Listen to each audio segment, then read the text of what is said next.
मोहल्ले में आपने कभी ना कभी एक बिट्टू की मम्मी अवश्य देखी होगी। खुद के घर में आग लगी हो परंतु दूसरों को उपदेश देने से पीछे ना हटेगी। अमेरिका भी ऐसी ही बिट्टू की मम्मी का स्वरूप है। वो अलग बात है कि एक बार फिर इनका उपहास उड़ाया गया और इस बार मोर्चे पर थी निर्मला सीतारमण। नमस्कार मित्रों, TFI पर आपका हार्दिक स्वागत है और मैं अनिमेश पांडे आपको अवगत कराऊंगा कि कैसे निर्मला ताई ने पाश्चात्य मीडिया को उन्हीं की भाषा में कूट दिया।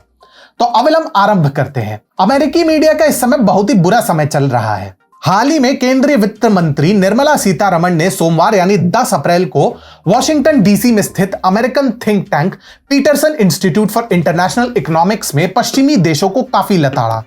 उन्होंने भारत में मुस्लिमों की स्थिति सहित देश को लेकर उत्पन्न हो रही नकारात्मक धारणा की उन्हीं की भाषा में सटीक जवाब दिया। सीतारमण ने भारत में मुस्लिमों के खिलाफ हिंसा को लेकर किए गए सवाल पर बहुत ही गंभीरता से जवाब दिया। उन्होंने कहा, भारत दुनिया की दूसरी सबसे बड़ी मुस्लिम आबादी वाला देश है और यह आबादी 1947 से लगातार बढ़ रही है।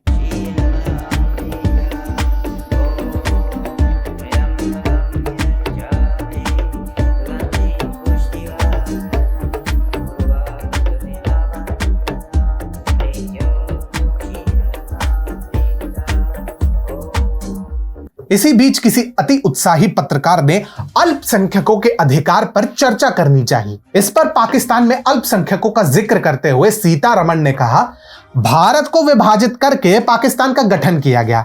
उस दौरान पाकिस्तान ने खुद को इस्लामी मुल्क घोषित किया, लेकिन यह भी घोषणा की कि अल्पसंख्यकों को सुरक्षा दी जाएगी।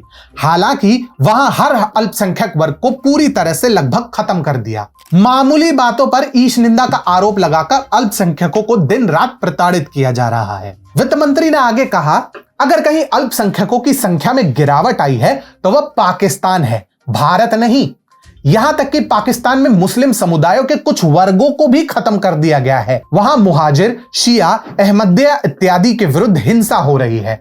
मुख्य धारा वाली सुन्नी समुदाय द्वारा जो भी वर्ग स्वीकार नहीं किए गए उनका खात्मा कर दिया गया। भारत में हर वर्ग के मुस्लिमों को सरकार सहायता दे रही है और उनके बच्चे शिक्षा भी पा रहे हैं। PII के अध्यक्ष एडम एस पोसेन को भारत को लेकर पश्चिम की नकारात्मक धारणाओं के प्रश्न पर जवाब देते हुए निर्मला सीतारमण ने यह भी बोला, भारत में जो हो रहा है उस पर नजर डालिए, ना कि उन लोगों द्वारा बनाई जा रही धारणाओं को सुने जो जमीन पर गए तक ही नहीं है और रिपोर्ट पेश कर रहे हैं। जो भी ये रिपोर्ट पेश कर रहे हैं वह भारत आए और खुद अपनी आंखों से वास्तविकता को देखें।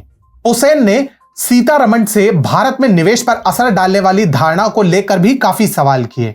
इस पर वित्त मंत्री का कहना था, इसका जवाब उन निवेशकों के पास है जो भारत आ रहे हैं। ये वो निवेशक हैं जो पिछले कई वर्षों से भारत आ रहे हैं।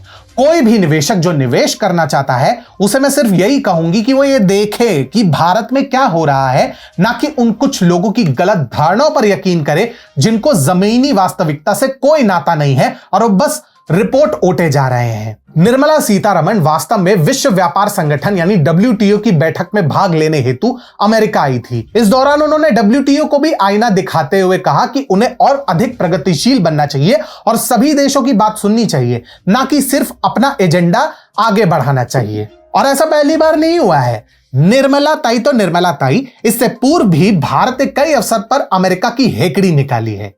एस जयशंकर के नेतृत्व में भारत के विदेश मंत्रालय ने स्पष्ट किया कि यदि हमारे आंतरिक मामलों में हस्तक्षेप हुआ तो भारत के पास भी विकल्प खुले हैं। हरदीप सिंह पुरी और पीयूष गोयल ने भी अमेरिका के दोहरे मापदंडों पर उन्हें घेरा और उन्हें खूब लताड़ा है। इसमें कोई दो राय नहीं है कि अमेरिका भी 2024 के चुनाव में रुचि ले रहा है और निर्मला ताई ने इनके एजेंडा को समय से पूर्व ही फोड़ दिया है। आपको हमारा वीडियो कैसा लगा कमेंट बॉक्स में अवश्य साझा करें।